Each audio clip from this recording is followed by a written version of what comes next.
Bismillahirrahmanirrahim. Alhamdulillahi rabbil alamin. Salatu salamu ala asyrafil anbiya'i wal mursalin. Nabiyina Muhammadin wa ala alihi wa sahbihi ajmain. Assalamualaikum warahmatullahi wabarakatuh. So inshallah al-qiyamatul kubra. Nandito pa rin tayo doon sa paglalarawan sa mga nakakatakot na bagay doon sa araw ng paghuhukom. At inilarawan ito ni Allah primarily sa Quran. Ba't ibang mga aya na yung natalakay natin nung nakaraan. So sumunod na nabanggit, wasafa fi mawdi'in akhar ma yusibul qulub wal absar fi dalikal yawm. At inilarawan ni Allah sa iba pang mga aya ang mangyayari sa mga puso at paningin sa araw na yaon. Yung puso at paningin ay maapektuhan ng husto sa mga mangyayari sa araw na yaon. Na actually, yung mga paglalarawan nga sa araw ng paghukom o namang bagay na al-ghaib, yung binabanggit sa Quran, mga bagay na naiintindihan natin. Kasi ang Quran ay ipinahayag ni Allah sa salita na nauunawaan ng tao. Kung ganito siya ipinahayag sa atin, maaari nating automatically na maiintindihan anumang mangyayari sa araw ng paghukom ay mas matindi pa rito. Ganito siya inilarawan para naiintindihan natin. Pero magiging mas matindi pa rito ang mangyayari. Itong mangyayari na ito sa kanila,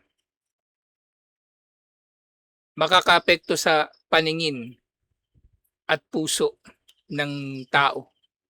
Na dito pa lang sa dunya mangyayari yan eh. Kapag yung mga tao ay nakaranas ng sobrang takot, yung kanilang mga paningin at puso ay apektado. Merong mga nabubulag sa sobrang sama ng loob, sobrang stress, yun nga din, psychosomatic na mga nararamdaman nila. May epekto na physical sa kanilang mga katawan. Yan nabanggit Suratun Nur verse 37.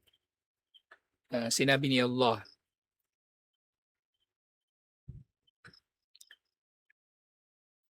yakhafuna yawman tatakallabu fihi al-qulubu wal absar.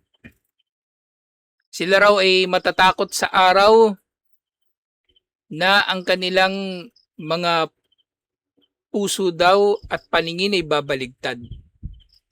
So babaligtad daw yung kanilang mga puso at mga paningin.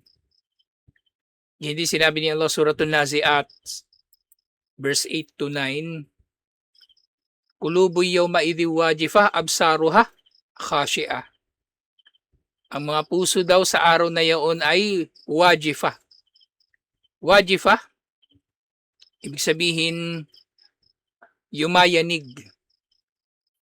Kasi nga yung puso ng tao kapag na-stress, sumaring ito ay masyadong nagpapump. Diba yung nagpapalpitate. Ganun. At ang kanilang mga paningin ay khashi'ah. Nakatulala na lang sila na nakatingin sa kung saan-saan. Na hindi na nila inaalala ang mga bagay-bagay. Yun pa lang, di ba, na nangyayari ito dito sa dunya. Nangyayari ito sa dunya. Pero mas matindi ang mangyayari sa kabilang buhay. Siyempre, watartafi qulubul zalimina li shiddatil hawli ila hanajirihim. Yung puso daw ng mga makasalanan ay aangat dahil sa sobrang takot. Aangat patungo sa kanilang mga lalamunan. Wala takhruj, pero hindi makakalabas syempre yung puso sa lalamunan, di ba? Hindi magkakasya sa bibig. wa tastakirru fi makaniha, at ito'y mananatili doon. So napakabigat na pakiramdam ito. Yung nga lang makaramdam ka ng hyperacidity. Yun nga yung problema, yung hyperacidity. Ang hyperacidity kasi, pakiramdam mo nun sa dibdib eh. Kaya akala mo, kakabahan ka, inaatake ka na sa puso. Tapos ngayon, nalaman ko pala, yung heart attack, kabilang sa mga simptomas niya, hindi lang yung pagpaninikip ng dibdib. Merong mga heart attack ang sumasakit yung tiyan. Tiyan yung sumasakit. May nangyaring ganyan eh. Tiyan yung sumasakit. Eh buti na lang na may nakapagpayo sa kanya na sintomas yan na maaring malapit ka nang atakihin sa puso. Tinakbo siya kagad sa ospital at in-examine, chinek up. So pwede mangyayari mga ganun. So napakabigat na damdamin nito yung nga mabulunan ka eh. Di ba katakawan? Katakawan mo, di ba? Nabulunan ka. Ang bigat na sa pakiramdam.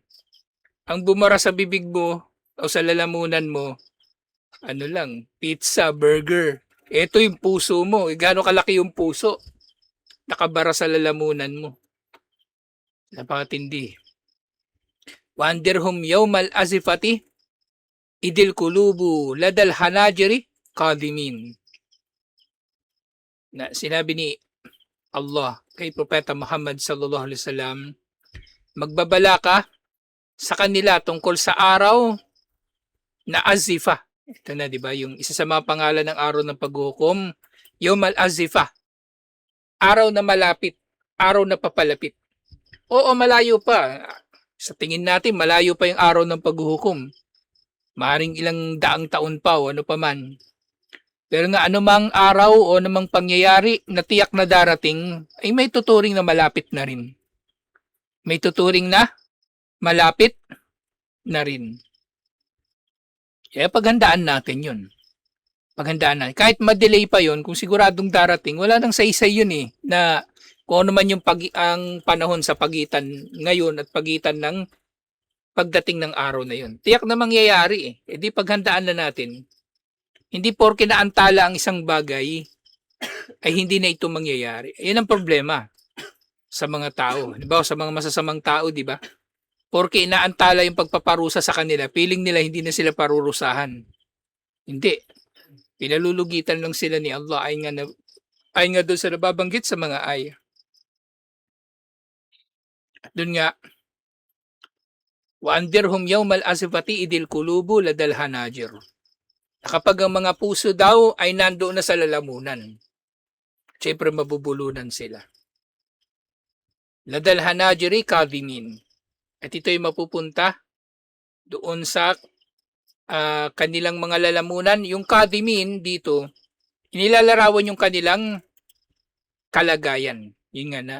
Yung kadim, nabanggitin to sa iba pang mga aya sa Quran, sa konteksto lang nagkikimkim. Ibig sabihin nagtitiis. Pinipigilan niya yung kanyang galit. Yung mga nagkikimkim ng kanilang galit. Ibig sabihin hindi sila basta-bastang nagagalit. So ganito yung mangyayari, kikimkimin nila yung kanilang puso kasi hindi man nila yung mailuluwa eh. At napakabigat ng damdamin na yun. Nga. Sa tao, napakalaki ng epekto kapag ang paghinga natin ay epektado. At sinasabi nga ng mga psychologists, kabilang sa mga pinaka nakakatakot na maaring ma-experience ng tao, yung pagkalunod. Pagkalunod. Na nalalagutan ka na ng hininga at hindi ka makahinga. At kung kasi yung pagkalunod na yun, kumbaga pagkalunod, kasi pwede ka pang mabubuhay eh, malunod ka, mabubuhay ka eh.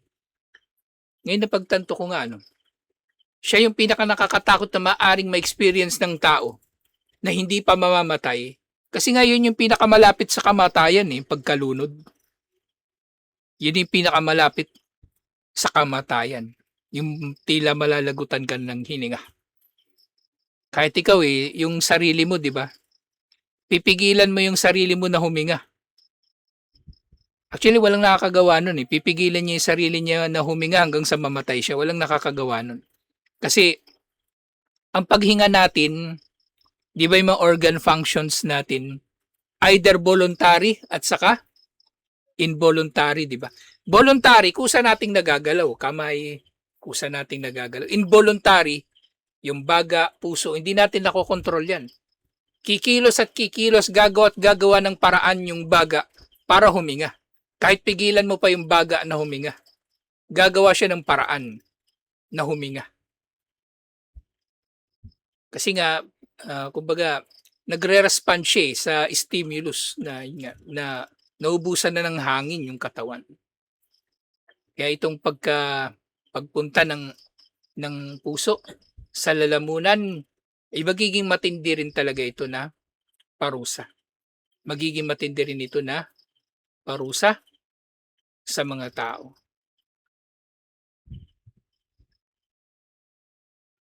Dito makikita natin, isa na naman tong dimension ng puso, di ba? Ang puso, nakikilala natin ito bilang lugar ng damdamin. Ang puso, binabanggit sa Quran na siyang tumatanggap ng gabay, di ba? Na ito talaga yung nakakakita, nakakabulag, o nabubulag, ito talaga yung nakakakita at nabubulag. Tapos ngayon, gagamitin pala ni Allah ang parehong puso na ito sa araw ng paghuhukom para maging parusa sa mga makasalanan. Kapag tumalo ng kanilang mga puso, papunta sa kanilang mga lalamunan. Actually, ganyan din pakiramdam ng tao sa mundo kapag nagigipit siya. Diba? Pakiramdam niya yung kanyang puso ay nasa kanyang lalamunan. Kapag natutuklasan na siya, nabubuking, nga nagpapanik na siya, di ba? Yun ay nabanggit natin at talakay natin nung nakaraan. Yung narcissistic injury. Kapag na-injure ang ego ng narcissist, nagpapanik siya.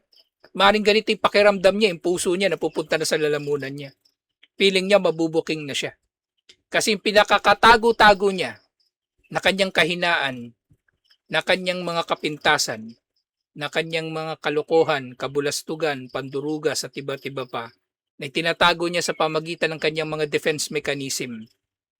Yung kanyang narcissistic projection, yung pagbibintang ng ugali niya sa iba, o kaya yung kanyang pagpapanggap, pagbabalat kayo.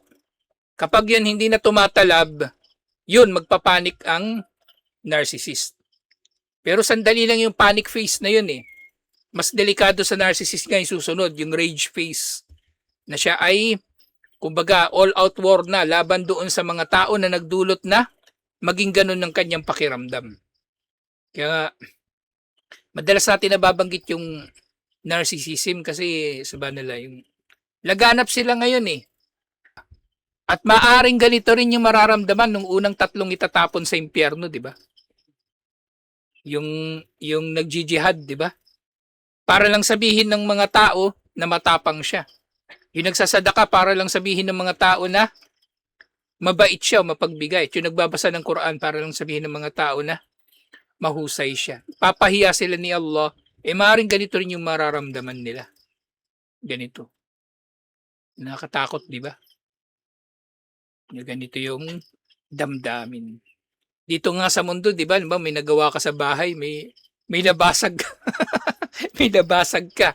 Tatanungin ng nanay mo, hawak-hawak na ng nanay mo yung walis. Sinong may kagagawan nito? Galing na yung pakiramdam mo, di ba? Yung puso mo nandun sa lalamunan mo. Natatakot ka na. Yun nga, naalala ko nga minsan, sabi nila, yun din daw yung mga early na na nagtitrigger sa narcissism sa tao. Yung mga ganong experience niya sa pagkabata. May kinalaman din yung kung paano siya pinalaki ng magulang, kaya yung mga narcissist nagiging narcissist. Ganon. Yung kung paano siya tratuhin ng kanyang magulang. At kapag ang magulang narcissist, yung anak nagiging narcissist din usually. Minamana. Kasi yun na yung pattern na inabutan ng bata sa kanya.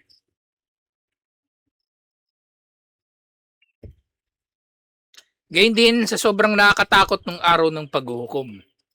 Wahasbuka an ta'lam annal walid alladhi lam yartakib jaraman yashibu sya'ra ra'sihi lishiddati ma yara min ahwalin.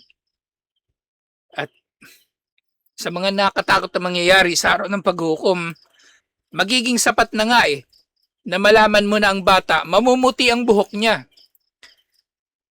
Bata na walang ginawang masama, mamumuti ang buhok niya.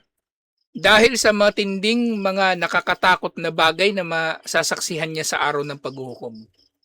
Kaya nga sa pagkakabanggit dito ni Sheikh Omar Al-Ashkar rahimahullah. Maring itong bata na ito, di ba? Kung meron man siyang kasalanan, konti lang. O kung meron man siyang kasalanan o nagawang mali, nakapinsala siya sa kapwa, maring wala siyang pananagutan kasi wala pa siya sa hustong edad Wala pa siya sa edad ng pagbibinataw, pagdadalaga. Hindi siya yung hahatulan. Diba? Hindi siya yung tutuusin. Pero nung nakita niya yung pagtutuos, mamumuti yung buhok niya. Mamumuti yung buhok niya. Baka nga yung kalbo tutubuan. Yung kalbo tutubuan ng buhok para lang mamuti sa araw ng paghuhukom. Ganun kaya, yun, sumagi lang sa isip ko Paano kaya yung kalbo, no? Sobrang tindi ng takot sa araw ng paghuhukom. Tiyatawanan ko lang pero kanina pa ako kinikilabutan dito Diba? Ang hirap isipin yung mga ganitong bagay. Tapos yung tao, easy lang sa dunya. Kung makapandugas, makapanlamang mang-api sa kapwa, ganun-ganun lang. Na para bang hindi niya napagtatanto tong mga bagay na ito. Parang hindi niya napag-aralan o hindi niya naririnig na ipinangangaral o hindi binabasa sa Quran. Baka nga wala talaga siya sa mga yun. Hindi naman talaga siya nag-aral, hindi naman talaga nagbabasa ng Quran o nagbumuni-muni sa mga kahulugan nito. Yung Suratul Muzammil, sinabi ni Allah,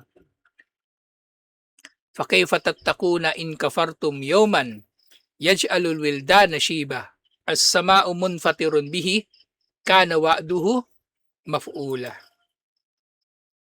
Sabi ni Allah, فَكَيْفَ تَتَّقُونَ.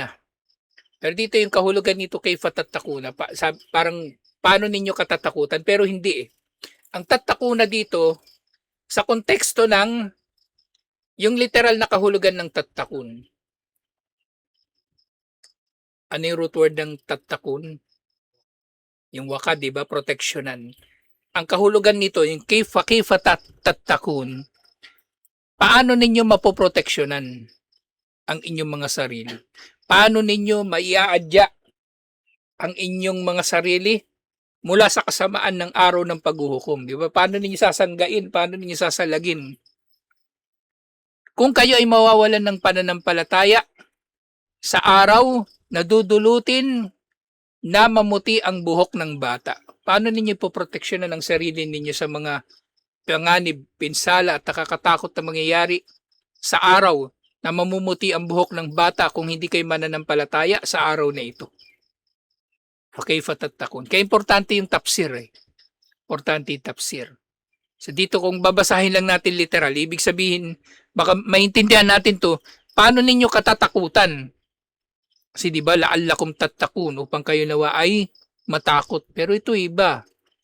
Fakifa tattakun. Paano ninyo maiaadya ang inyong mga sarili? Paano ninyo mapoproteksyonan ang inyong mga sarili?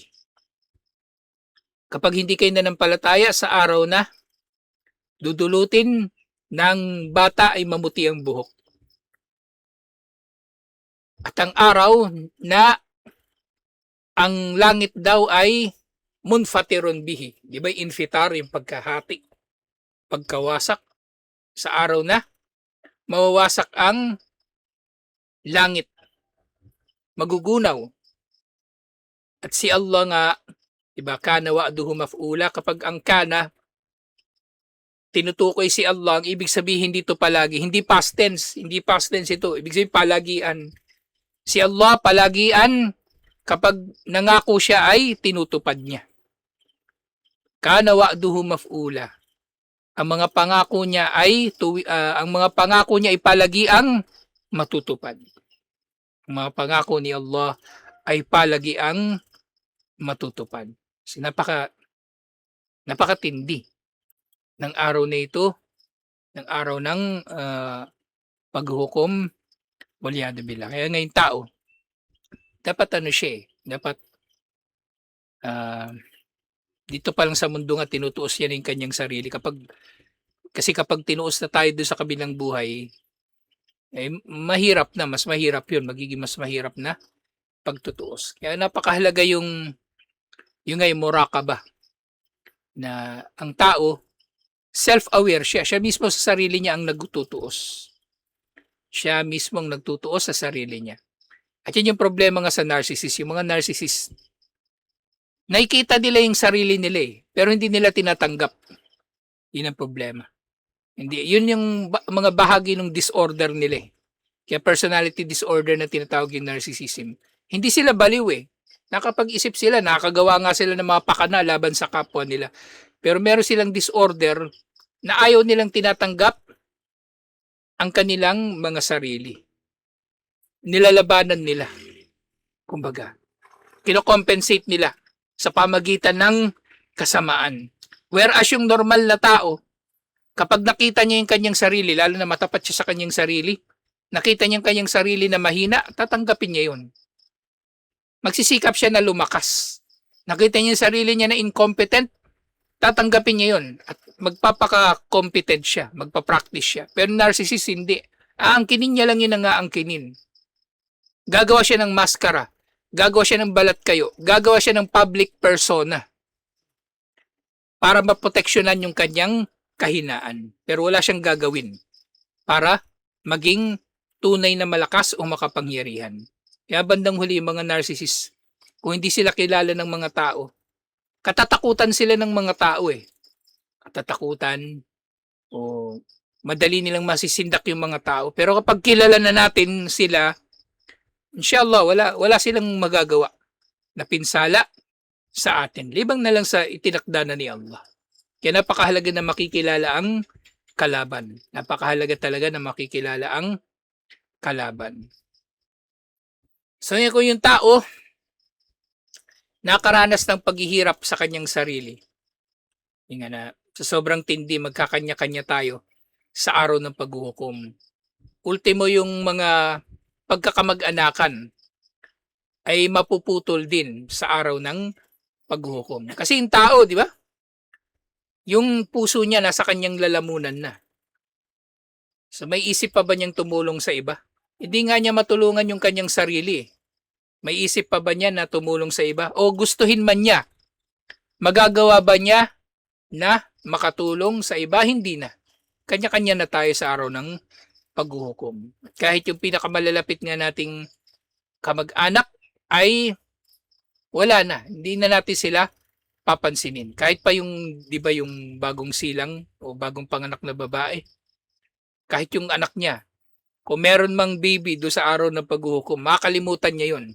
Yung kanyang anak, katulad ng nabanggit natin nung nakaraan, waliyadu billah. Sa mga nakakatakot talaga, ang lahat ng ito. Kaya dito pa lang sa mundo, inshallah, asikasuhin na natin yung ating mga sarili.